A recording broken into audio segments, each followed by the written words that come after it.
Hello everyone, exam medicine channel में आप सभी का स्वागत है। उम्मीद करते हैं आप सभी लोग अपनी जो भी आपकी परीक्षा है उसकी तैयारी बेहतर ढंग से कर रहे होंगे, क्योंकि ये जो टाइम चल रहा है ये आपके पढ़ाई के लिए बेहतर है, क्योंकि छुट्टियां भी बहुत है, ठंड भी बहुत ज़्यादा है। तो स्टूडेंट लाइफ में तो ये है कि भाई आप अभी पढ़ाई करिए, ये अच्छा मौका चल रहा है। और इस वीडियो में आपको कुछ न्यू अपडेट देंगे इलाहाबाद यूनिवर्सिटी की तरफ से, और साथ ही में जो भी अभ्यर्थी हैं जो किसी भी परीक्षा की तैयारी कर रहे हो, जैसे आप अगर यूपीपीएससी आरओ की परीक्षा देने वाले हैं, क्योंकि आगामी दिनों में इसकी परीक्षाएं होंगी, मार्च या अप्रैल तक परीक्षा हो जाएगी इसकी। इलाहाबाद हाई कोर्ट आरओ की भी वैकेंसी आएगी तो उसकी भी परीक्षाएं इसी वर्ष में होंगी। यूपीएससी में आपके जो लेखपाल के नोटिफिकेशन आने वाले हैं, या जूनियर असिस्टेंट का जो एग्ज़ाम कंडक्ट होगा उसके लिए, या तो सीबीएसई की तरफ से भी जूनियर असिस्टेंट के पद आए हैं, रेलवे के एग्ज़ाम है और भी अन्य एग्ज़ाम है। तो अगर आप किसी भी एग्ज़ाम की तैयारी कर रहे हैं तो आपको महत्वपूर्ण चीज़ें कुछ बतानी है, जिससे आपके आने वाले एग्ज़ाम में हेल्प हो पाएगी। और जो करंट अफेयर के क्वेश्चन होते हैं वो आसान होंगे। क्या करंट अफेयर के क्वेश्चन आसान आएंगे या कोई जादू है कि ऐसे ही हो जाएगा? ऐसा कुछ नहीं है। इसके बारे में मैं आपको बताऊंगी कि आपको क्या चीज़ें करनी है, और हो सकता है कि आपको थोड़ा सा भी हेल्प हो पाए। अगर ऐसी चीज़ है तो आपके लिए बेनिफिट ही है, क्योंकि एग्ज़ाम में 1 से 2 नंबर भी बहुत मायने रखता है। ठीक है, तो आइए एक एक करके चीज़ों को समझते हैं और आपको सब कुछ समझ में आ भी जाएगा। इसके अलावा मेरे बताने के बाद कोई भी डाउट हो किसी भी एग्ज़ाम को लेकर आप पूछ सकते हैं, आपको बता दिया जाएगा। सबसे पहले मैं बात करूंगी इलाहाबाद यूनिवर्सिटी के रिज़ल्ट को लेकर, क्योंकि सबसे ज़्यादा अभ्यर्थी इसी को लेकर परेशान है। क्योंकि कुछ अभ्यर्थी हैं जो उन्होंने मैसेज किया था, यानी कमेंट के माध्यम से पूछा था कि एमटीएस में जो आपके री एग्ज़ाम हुए और स्पेशल पोस्ट के एग्ज़ाम हुए उनका रिज़ल्ट क्यों नहीं आया अभी तक। जैसा कि मैंने आपको शुरू में ही बोला था, आपके एग्ज़ाम जब भी जो हुए हैं उसके जो है जनवरी में आपके रिज़ल्ट आ जाएंगे। तो अभी जनवरी तो शुरू हुआ है, तो अभी जनवरी में समय है, समय दीजिए, रिज़ल्ट आ जाएगा आपका जनवरी में, कभी भी आ सकता है। ऐसा कोई डेट फिक्स नहीं है कि कल आएगा या परसों आएगा, पर आ जाएगा रिज़ल्ट। ठीक है, तो उसके लिए आप निश्चिंत रहेंगे। और अभी आपका जो रिज़ल्ट आएगा, एमटीएस री एग्ज़ाम का जो रिज़ल्ट जारी होगा उसका ये फाइनल रिज़ल्ट होगा। इसके बाद आपका केवल ज्वाइनिंग रहेगा। लेकिन स्पेशलाइज्ड पोस्ट का जो रिज़ल्ट आएगा उसमें अभी बाकी है काम, उसमें स्किल टेस्ट भी करवाने हैं। तो आपके जब भी आएंगे रिज़ल्ट उसके थोड़े ही दिन बाद, यानी 10 से 15 दिन बाद ही स्किल टेस्ट भी कंडक्ट होंगे। अब आप उसके लिए परेशान ना होंगे, ना ही हमसे पूछेंगे कि बताइए मैं इस पोस्ट का था तो मैं स्किल टेस्ट में क्या करूं। पहले आने दीजिए रिज़ल्ट, नोटिस आएगी कि आपको क्या कराया जाएगा, क्या चीज़ें हैं, आपको मैं उस समय खुद बता दूंगी कि क्या करना है।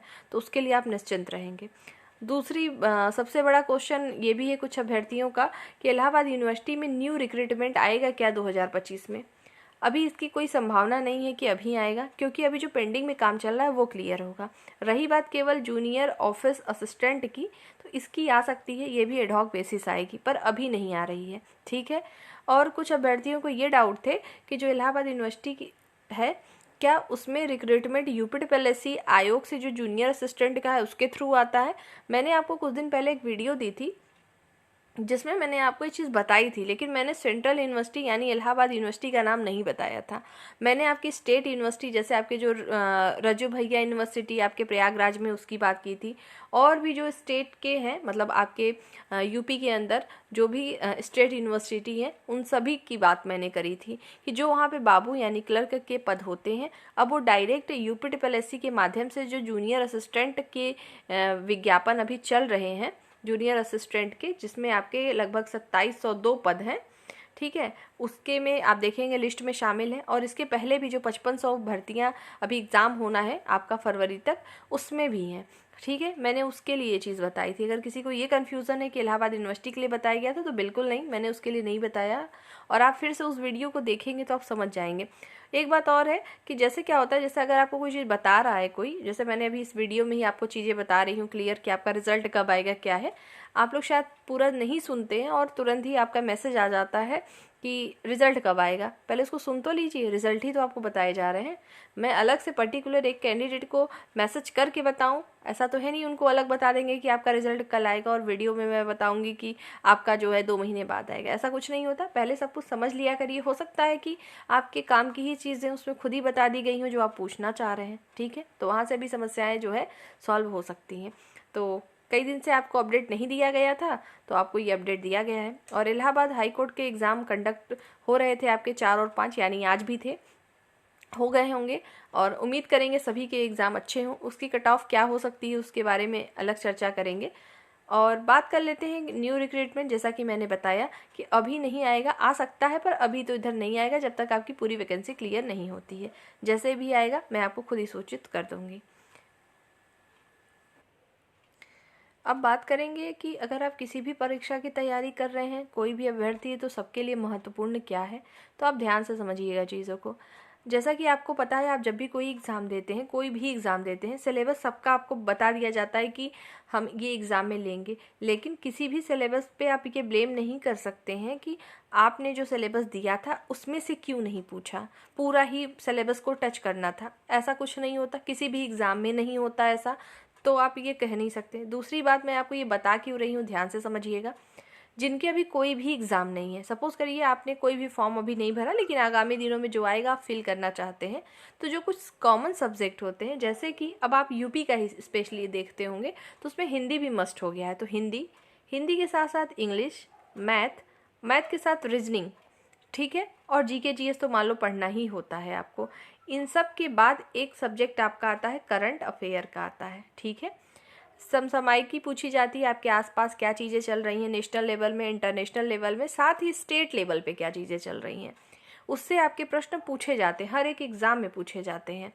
तो आपके, जैसे कि मैंने बताया कि अगर आपकी कोई परीक्षा नहीं है तो आपको इन सभी सब्जेक्ट को जो मैंने बताए आपको पढ़ते रहना है, छोड़ना नहीं है कि अभी जब परीक्षा होगी हमारी, मेरा सिलेबस डिक्लेयर होगा, तभी मैं एग्ज़ाम की तैयारी करूँगी। जो मैंने सिलेबस बताए हैं इसी में से सब में रहता है, किसी में कम और किसी में ज़्यादा रहता है। जो आपको लगता है आपका वीक है उस पर ही ध्यान दीजिए। अभी अगर आपकी कोई परीक्षा नहीं है तो उस पर ज़्यादा फोकस करिए। रही बात कि मैं पढ़ूँ कहाँ से, तो मुझे नहीं लगता कि आज के दौर में ये किसी भी स्टूडेंट को पूछने वाली बात है। आप में अगर इंटरनेट के टाइम में आप देखेंगे तो चाहे यूट्यूब हो, आपका गूगल हो, हर जगह पे मटेरियल एक से एक बेहतर से बेहतर टीचर मटेरियल अवेलेबल है। आपको देर है सिर्फ पढ़ने की, शुरू कर सकते हैं आप कहीं से भी जहाँ से आपको समझ में आता है, ठीक है। तो ये सब्जेक्ट पे ध्यान देंगे। जहाँ तक रही बात ये करंट अफेयर के प्रश्न आसान क्यों होंगे, इसको समझिएगा। मैं आपको कोई ट्रिक नहीं बता रही, ना ही कोई जादू बताया, सिर्फ ये जा रहा है इसमें, इसलिए मैंने इस चीज़ को मेंशन किया है। क्योंकि आप कोई भी एग्ज़ाम जब देते हैं तो आपको करंट अफेयर के क्वेश्चन ज़रूर आते हैं, लेकिन फ़र्क क्या होता है, जो एग्ज़ाम होते हैं कुछ में आपका क्या होता है, स्टैटिक करंट आप कह सकते हैं। स्टैटिक करंट का मतलब ये क्या, अभी तक तो आपने स्टैटिक जीके सुना था, लेकिन स्टैटिक करंट क्या हुआ। तो स्टैटिक करंट कुछ अलग से नहीं होता।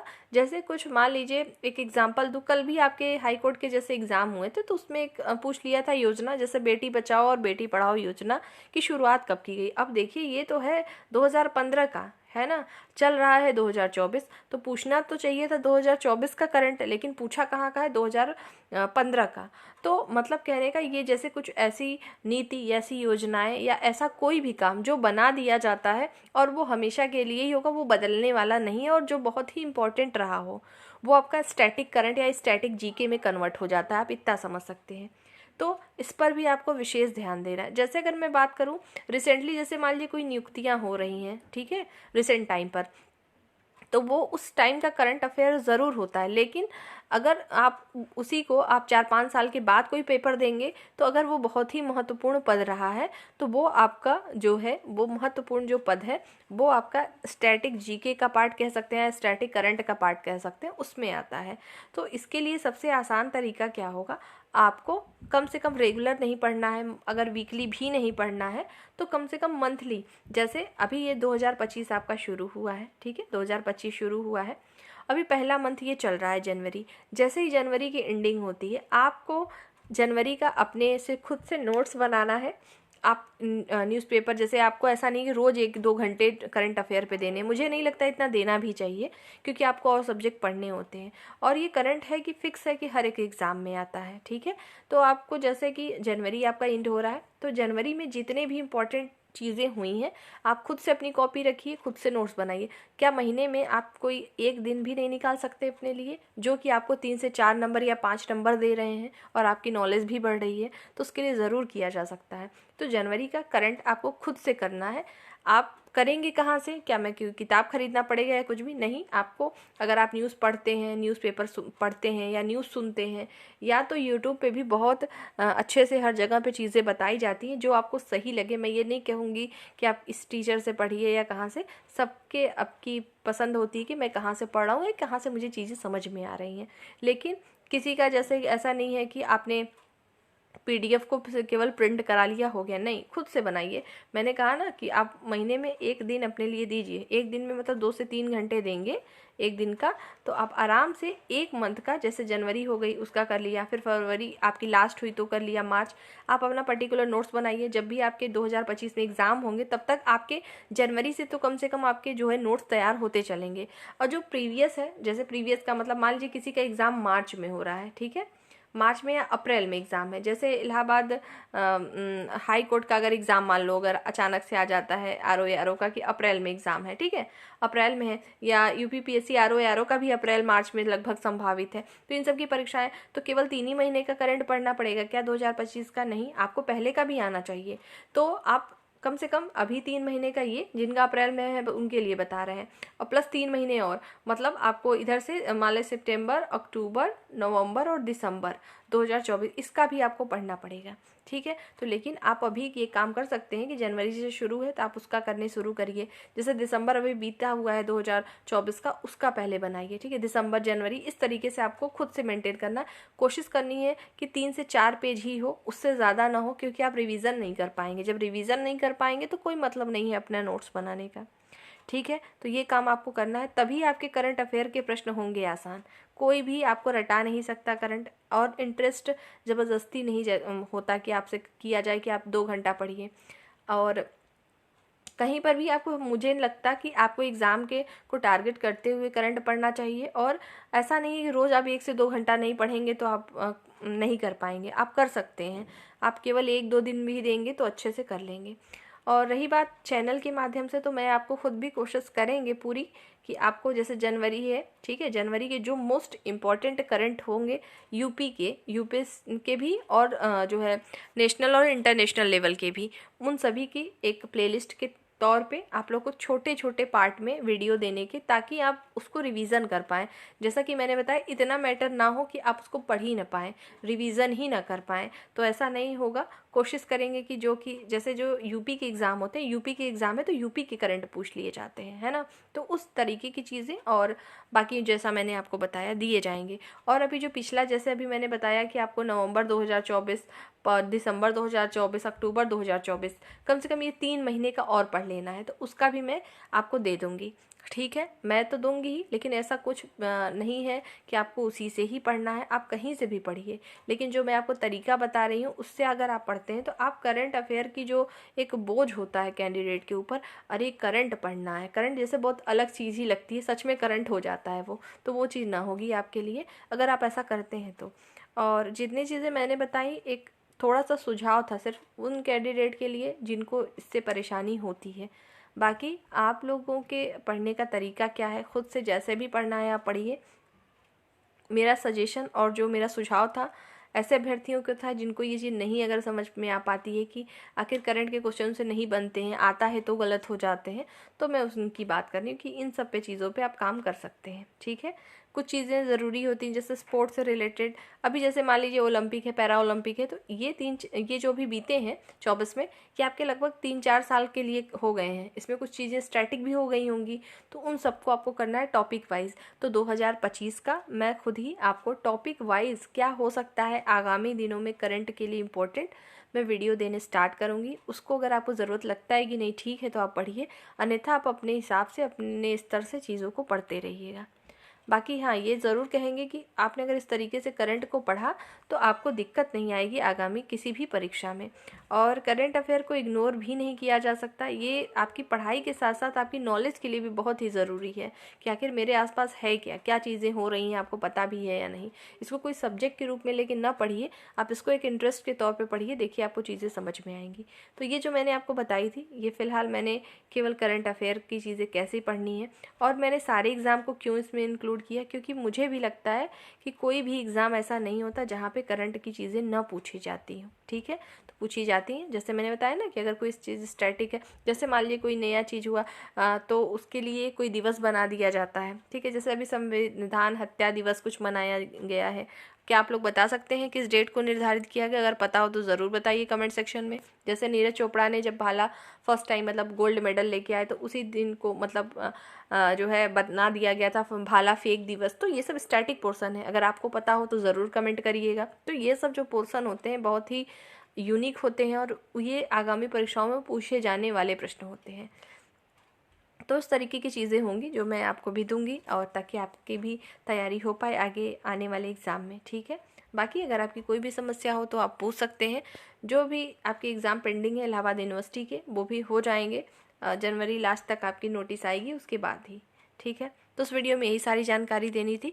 बाकी जो भी ज़रूरत होगी, आप मुझे लगेगा कि आप सभी के लिए ज़रूरत है, उसके लिए वीडियो अलग से अपलोड करते रहेंगे ताकि आपकी कोई हेल्प हो पाए। नेक्स्ट वीडियो में जल्द मिलेंगे। अपना ध्यान रखें और पढ़ाई निरंतर जारी रखें। जय हिंद।